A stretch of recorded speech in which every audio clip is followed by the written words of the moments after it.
नेहा और राहुल पति पत्नी थे। 3 साल से उनके घर कोई बच्चा नहीं था। वे डॉक्टर के पास इलाज करवाने गए, बाबा और ज्योतिषियों के पास भी गए, लेकिन कोई फायदा नहीं हुआ। धीरे धीरे गांव वाले ताने मारने लगे।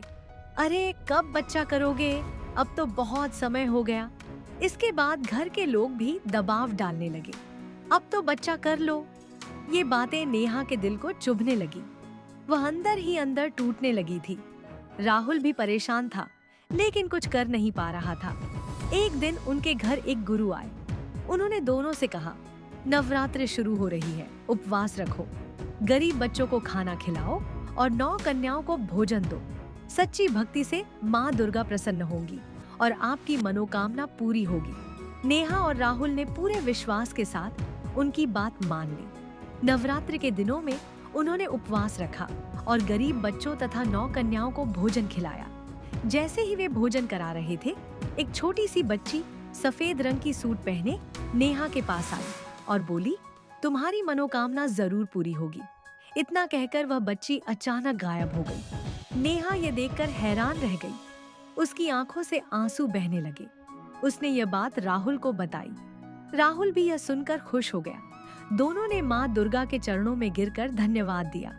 9 दिन पूरे होने के बाद कुछ दिनों बाद अचानक नेहा की तबीयत खराब होने लगी। उसे उल्टी आने लगी और कमजोरी महसूस होने लगी। राहुल तुरंत घबरा गया और नेहा को लेकर डॉक्टर के पास गया।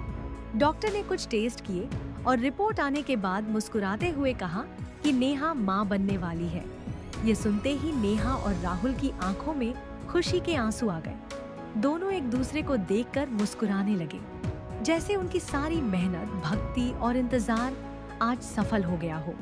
1 साल बाद उनके घर में एक प्यारा सा बच्चा आ गया। पूरा घर खुशियों से भर गया।